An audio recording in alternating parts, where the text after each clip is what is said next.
Let me be completely honest with you. Before I learned what I'm about to share in this video, I was average at best. I thought I knew what I was doing. I thought showing up and being enthusiastic was enough, but the truth is, I had absolutely no idea what I was missing. And once I finally learned these 7 techniques, everything changed, not just for me, but for every woman I was with. I started giving women some of the most intense, full-body, earth-shattering orgasms of their entire lives, and I'm not exaggerating when I say legs shaking, can't speak, can't move, tears streaming down her face type of orgasms, the kind she texts you about the next morning, the kind she tells her friends about, the kind she never forgets. So if you're ready to become that guy, the one she compares every other man to, then stay with me through this entire video because I'm going to walk you through every single step in detail. Nothing held back. Today I'm sharing the 7 best G-spot stimulation techniques that will completely transform your ability to pleasure a woman. These aren't tricks. These aren't gimmicks. These are real, proven techniques built on understanding how the female body actually works. And once you understand that, everything else becomes so much easier. But before we get into the techniques themselves, we need to talk about something foundational, something that most men skip entirely and then wonder why nothing is working. We need to talk about anatomy, arousal, and the biggest mistake men make before they even get started. First, let's talk about where the G-spot actually is, because if you can't find it, none of these techniques matter. The G-spot is located on the anterior wall of the vagina. If she's lying on her back, that's the top wall, the wall closest to her belly button. You'll typically find it about 1 to 2 inches inside, though this varies from woman to woman. Some women have it a little higher, some a little lower, so don't be rigid about that measurement. When you find it, you'll know. It feels distinctly different from the surrounding tissue. It has a slightly spongy texture, with small ridges and bumps. A lot of people describe it as feeling like the outside of a walnut. That texture is your guide. Now here's something critically important that almost nobody talks about. And this alone could be the reason you've struggled in the past. The G-spot is not always accessible. It needs to be engorged before it can be properly stimulated. Think of it like this. When a woman is fully aroused, blood flows to the tissue around the G-spot, causing it to swell and become more prominent, more sensitive, and much more responsive to touch. When she's not fully aroused, that tissue is flat, less sensitive, and stimulating it can feel like nothing at best and uncomfortable at worst. Here's where men consistently go wrong. We get turned on fast. We're ready in seconds. And we assume she's operating on the same timeline. She's not. Research shows that women can take anywhere from 20 to 40 minutes to become fully engorged and ready for penetration. 20 to 40 minutes. That's not a suggestion. That's biology. And if you skip that window and go straight to G-spot stimulation, you're setting yourself up for failure and setting her up for frustration. So what does that mean in practice? It means foreplay is not optional. It's not a warm-up act. It is the main event. It's the foundation that everything else is built on. Kiss her slowly. Touch her body with intention. Make her feel desired. Make her feel seen. Build that tension until she's practically pulling you toward her. When her hips start moving toward your touch, that's when you know she's ready. That's your green light. And only then do you move into what I'm about to teach you. All right. Now let's get into the 7 techniques, and I want you to pay close attention to each one because the order matters. These build on each other. Each technique prepares her for the next level of intensity. The very first technique is soft tapping, and I know what you're thinking. Tapping? That sounds too gentle to do anything, but trust me, this is where it all begins, and skipping this step is a mistake. After you've given her proper foreplay and she's genuinely inviting you in, her body is telling you she's ready, apply a generous amount of your favorite lubricant. Even if she's naturally wet, adding lube makes everything smoother and more pleasurable for her. Take your pointer finger or your middle finger, whichever feels more natural and comfortable for you, and begin to slowly, gently insert it. And I mean slowly. This is not the time to rush. Let her feel every inch of that entry. Before you do anything else, just let your finger rest inside her for a moment. Don't move it. Don't curl it. Just let it sit there. This gives her body time to adjust to the penetration and lets her nervous system settle into the sensation. A lot of men skip this pause and immediately start moving, and it disrupts the connection. That brief stillness communicates something powerful. It says, I'm here, I'm present, I'm not in a rush. Then, very gently, begin to tap. Light, rhythmic taps directly on her G-spot. Not fast, not hard. Think of it as a gentle hello. You're not trying to stimulate her to orgasm right now. You're asking a question with your finger. Does this feel good? Does she want more? Her response will tell you everything. Some women feel immediate pleasure from G-spot stimulation. Others might feel almost nothing at first because they need more arousal before that tissue becomes sensitive. And a small number of women might feel discomfort or even mild pain, especially if there's tension or trauma stored in that area. If that's the case, stop. Move on. Don't push through it. Her comfort is always the priority. But if she responds positively, if her breathing deepens, if her hips tilt toward you, if she lets out even the softest sound of pleasure, then you know you've got the green light to keep going. And that brings us to technique number 2. The second technique is the Come-Hither motion. Now, you've probably heard of this one. It's the most well-known G-spot technique out there. But knowing about it and actually doing it correctly are two very different things, and the details here make a massive difference. Here's exactly what it looks like. Using only the soft pads of your fingers, not the tips, not the nails, not the bony part of your finger. You're going to gently curl your finger upward toward her G-spot and drag it slowly across the surface in a beckoning motion. Like you're saying, come here with your hand. You're tickling the entire length of the G-spot with long, slow, deliberate strokes. What you are not doing is scooping aggressively. You are not pressing hard with the tip of your finger. You are not using your nail, even accidentally. Any of those things can cause discomfort and immediately break the mood. This should feel like the lightest, most intentional touch you've ever given someone.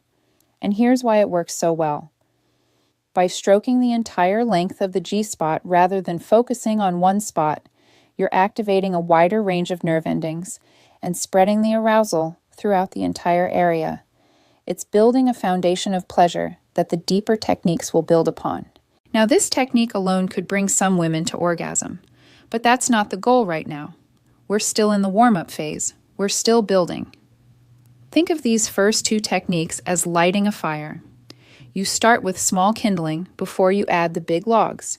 Rushing to the big logs before the fire is going will just put everything out. So stay patient, stay intentional, and keep reading her responses. The third technique is indirect teasing. And this one is a game changer that almost nobody talks about. Here's the thing. The G-spot doesn't exist in isolation. It's surrounded by tissue that is also incredibly rich in nerve endings, largely because of its proximity to both the G-spot itself and the internal structure of the clitoris, which extends much further inside the body than most people realize. On either side of the G-spot, at what you'd think of as the 11 o'clock and 1 o'clock positions, if the G-spot is sitting at 12 o'clock, there are two areas that are packed with sensitivity. Instead of staying laser-focused on the G-spot itself, start exploring these neighboring zones. Use your finger pad to tease each side, one at a time. Move slowly. Pay attention. You might find that she responds dramatically to one of these spots, and if she does, stay there. Work it. A lot of women are surprisingly sensitive at the 1 o'clock position in particular, and stimulating that area can send arousal shooting through her entire body.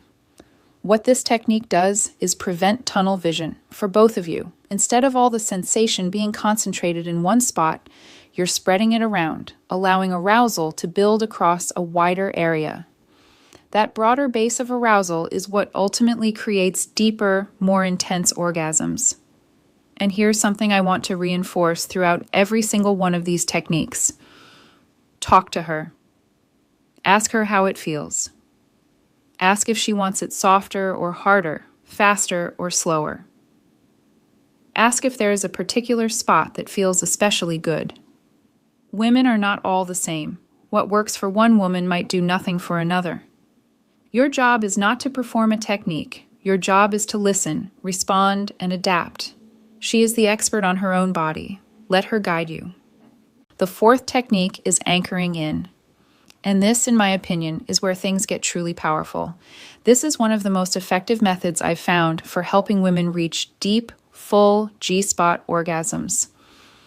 Up until now, you've been exploring and warming up. Now it's time to lock in. At this point, she may be ready for 2 fingers, your pointer and middle finger together. Before you add that second finger, ask her a simple question. Would you like me to add another finger? That communication matters. It builds trust and makes her feel cared for, which deepens her ability to let go and surrender to the experience. Once you have 2 fingers inside her, instead of the long, sweeping come-hither motion, you're going to choose one specific point right in the center of her G-spot and press into it firmly. You're anchoring your fingers on that spot and holding there with steady, consistent, rhythmic pressure. You're essentially pulling the orgasm toward you. And this is where so many men make a critical mistake. When they feel her getting close, when her breathing changes, when she tenses up, when everything starts to build. The instinct is to go harder, go faster, do more. Resist that instinct with everything you have. Do not change what you're doing. Keep the exact same rhythm. Keep the exact same pressure. Whatever she told you felt amazing. Hold that. Maintain it like your life depends on it. The reason this is so important is that a woman's orgasm is extremely sensitive to changes in stimulus right as it's building. If you suddenly speed up or press harder in that final window, you can literally pull her back from the edge and make her lose it entirely. The consistency is what carries her over. Think of it like pushing a swing. You give it a steady, rhythmic push and let the momentum build naturally. You don't suddenly shove it as hard as you can right before it reaches the top. Stay steady, stay present, and let her body do what it's designed to do. The 5th technique is side to side. Up to this point, everything has been moving in a north-south direction, toward you and away from you. This technique changes the axis entirely. With 2 fingers inside her, instead of moving up and down, you're going to shift and move from side to side, east to west, across the surface of her G-spot.